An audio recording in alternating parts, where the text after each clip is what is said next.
republic for which it stands, one nation, under God, indivisible, with liberty and justice for all. And God bless America. Okay, roll call, Councilman Vicarello. Jason Vicarello, First Ward Council, present. Colin O'Connell, First Ward Council, present. Misty Fuller, Second Ward Council, present. Maria Mann, Second Ward Council, present. Michael Hockenberry, Councilman at Large, present. Dominic Sigalese, Mayor, present. Jeffrey Rhodes, Third Ward, present. Joe Donnie, Third Ward Councilman, present. Jacqueline Dennison, Fourth Ward Council, present. Stan Siegel, Fourth Ward Councilman, present. William Frank, Corporation Council, present. Okay, thank you, everyone. We have no public hearings tonight. We have no presentations. Public comment for everyone that's signed up, 5-minute limit per person.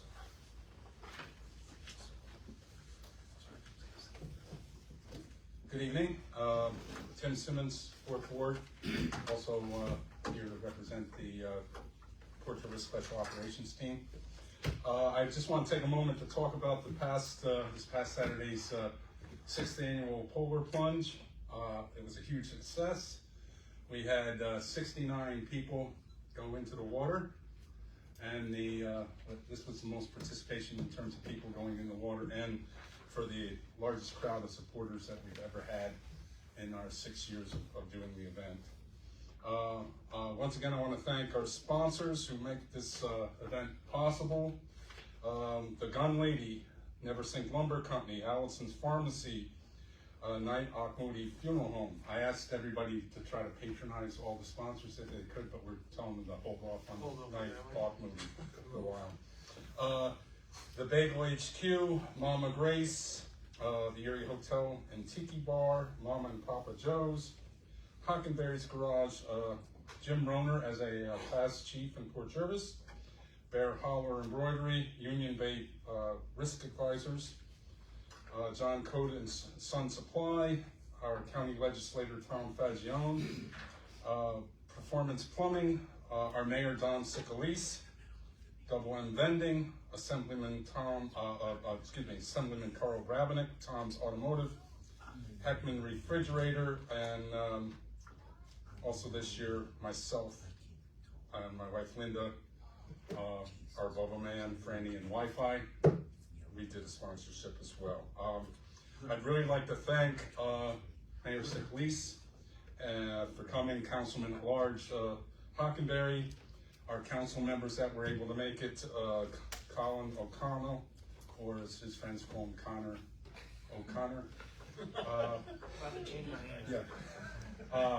Councilwoman Misty Fuller, Maria Mann, Jeff Rhodes, Stan, who was there as directing traffic for us. We had a huge number of people coming, and the parking lot was absolutely packed. Charged by the car. Yeah, It yes. was 80 yes. cars. Even though you weren't supposed to tell make people it, Councilman Vicarello did text me that morning and wished us the best of luck. He was home with that stomach bug that's going around. Also, our rec director, John Fagione. Without John, we really couldn't do it. We do it as a collaborative event, and the help he gives us is really unbelievable. It goes through, gets the run sign up set up for us so that people can sign up ahead of time, and takes care of a lot of different things. Then we had Preston Simonson and Greg Conklin from the rec department to help us whatever we want. They do for us, and our deputy director Wayne Addy. They get the beach ready, they straighten it out, they clean it up, they get everything in place, they bring the fire rings down for us. It's really nice. We had Melissa Newhauser and Sean Addy who did our registration table. They do a nice job of getting everybody that comes the day of to be registered and to hand out the t-shirts and make sure everything runs smoothly. The Port Jervis ambulance comes by and helps us out, stands by, and I want to thank them and Scott Glynn and George Ewing. Past Mayor Kelly Decker came and did our sound system for us. Jim Roner not only a sponsor from Never Sink Lumber, he himself, but then he sends up tons of pallets for us to burn for the fires. And Sharon Siegel comes by and does photography for us. Have to give a huge shout out this year to Chip Estenes. This is his 6th straight year of doing it. This year he came and gave us a $1,002 donation of people that he got to sponsor him for the event. Also, I'd like to thank our city clerk treasurer, who's a good sport and came and jumped in the water also. And she was sponsored. She was sponsored by some people to jump in. We had Assemblyman Carl Brabenak, DA Hoovler, who came and jumped in. County Legislator Tom Fagione, and we also had our Deputy Coordinator of Technical Rescue for Orange County, Tony Kurtz, came and helped us out. And finally, I want to give a really special thanks to our Special Operations Team members. Okay, our 3 chiefs, Keith Brown, Tony Fuller, and Jeff Lewis, but our members come and they put this event together. But even more so, they're there day or night, any kind of weather. Most of the time it's not really good weather. And they come out and they help people who are experiencing the very worst day of their life. And they do it without hesitation. And the service that they and the rest of the fire department provide to our community is immeasurable. I mean, you couldn't put a dollar figure on it, because if you could, we would never be able to meet it. And I just want to say that I'm extremely proud to be a part of the Port Jervis Fire Department and our Special Operations team. And we look forward to doing this next year, hopefully a little bit bigger and better. And hopefully we'll get to see some of you people come and jump in. Thank you. Thank you, Tim. Thank you. Thank you.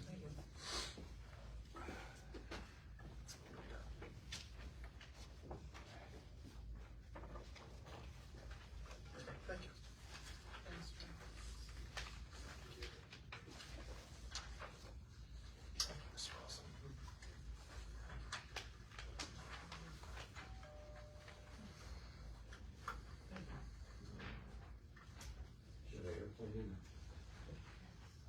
Thanks, sir. All right, Mr. Austin. Good evening. Thank you all for making the time available.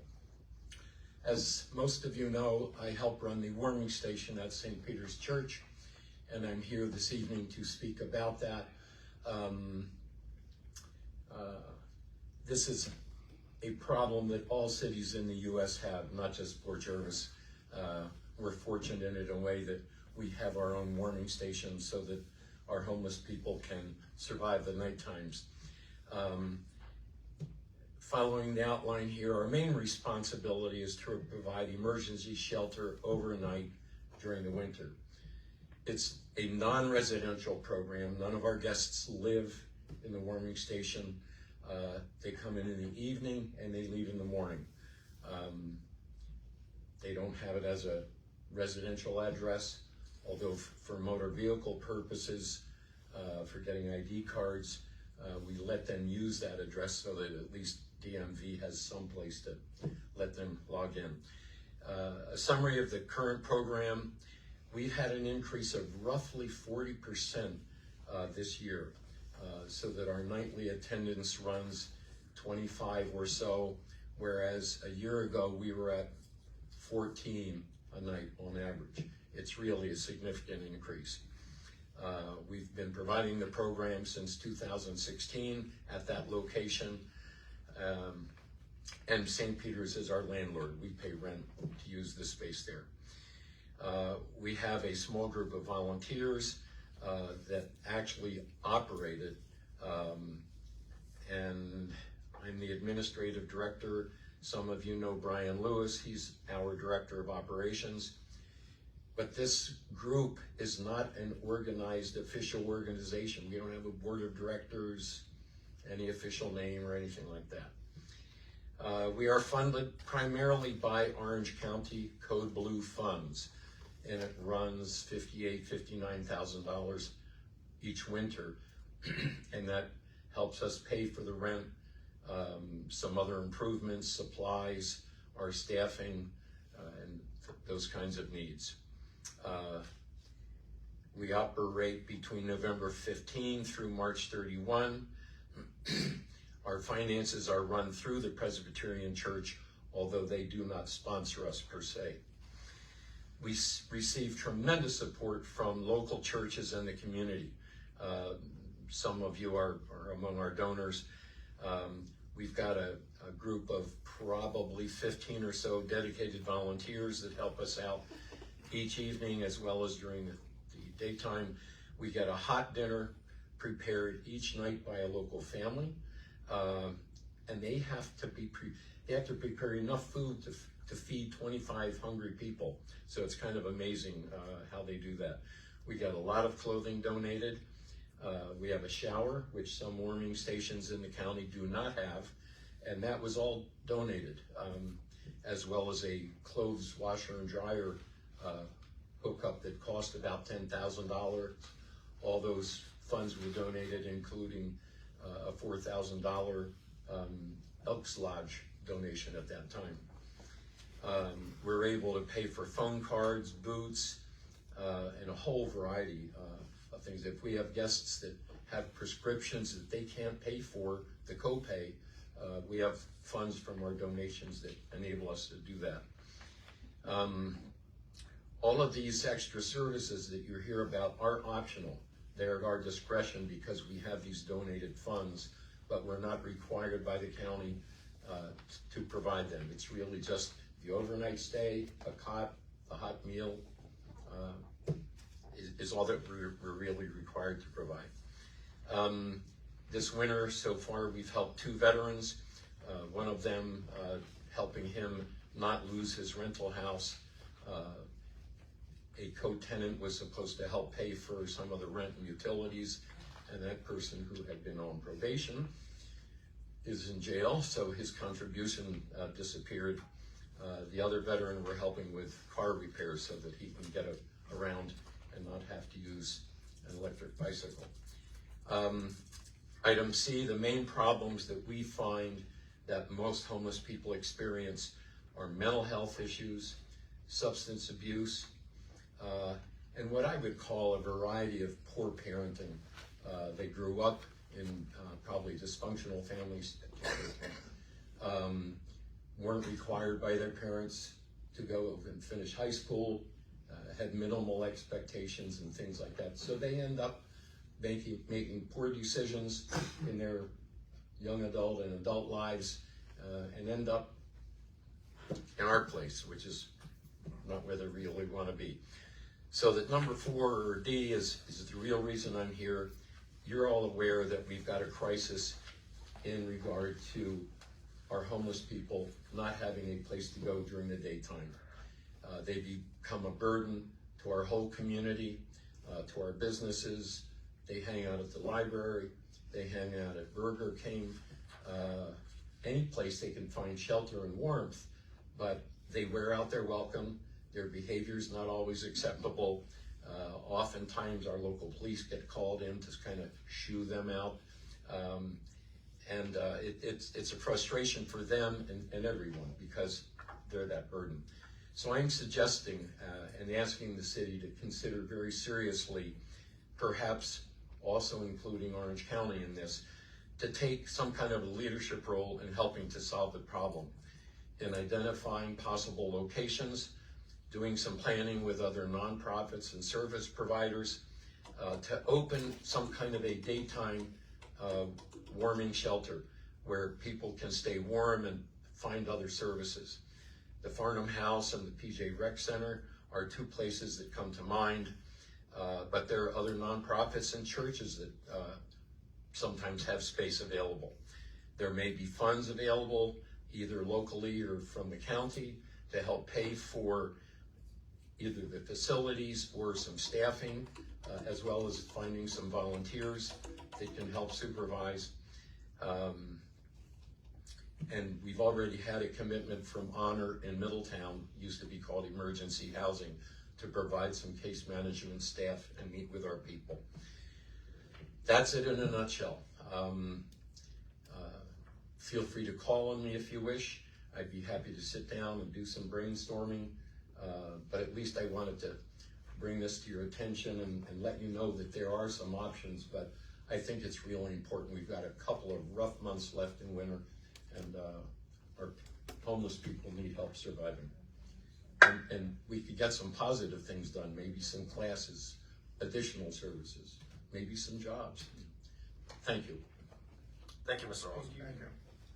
Mr. Austin, Yes. have you ever had any discussions with the Community Foundation of Orange in Sullivan County? We have not. That may be an organization that may have some value to having discussions. Okay, If you wanna see me after the meeting, I can take your information, okay, because I have some affiliation. great. Or, I'll tell you what.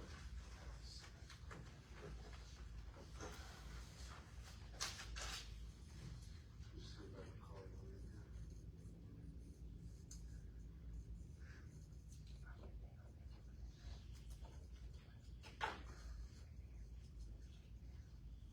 I can always get your contact info from the city. Can you give a piece of paper? I'll just write my phone number. Sure. Okay. Go ahead, man. Sorry. See no one else? Yeah, Jack, when's the next homeless count? It's this week. I believe, right, When's Mr. this Austin? year's homeless count? I believe it's this week, right, Mr. Austin? It's either this week or next week. I know the county's coming into Port Jervis. The point in time survey, Yeah. will be Thursday of next week. Thursday next week, okay. 23rd.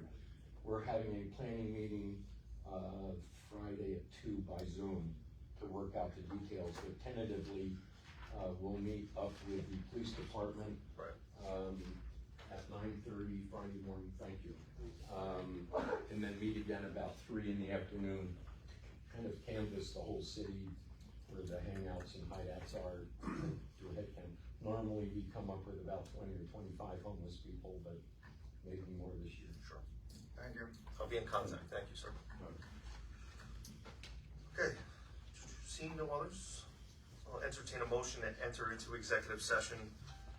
The agenda shows one for the clerk's office for personnel. We actually have 2 items for personnel. One was a last minute addition.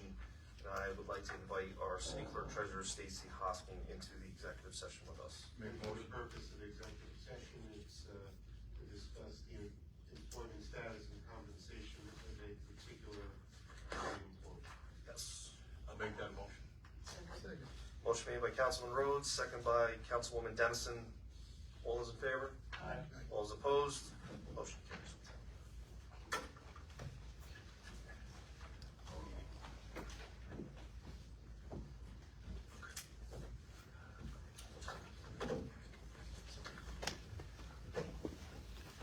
What do you want me to hit with this start back? Oh, you got it.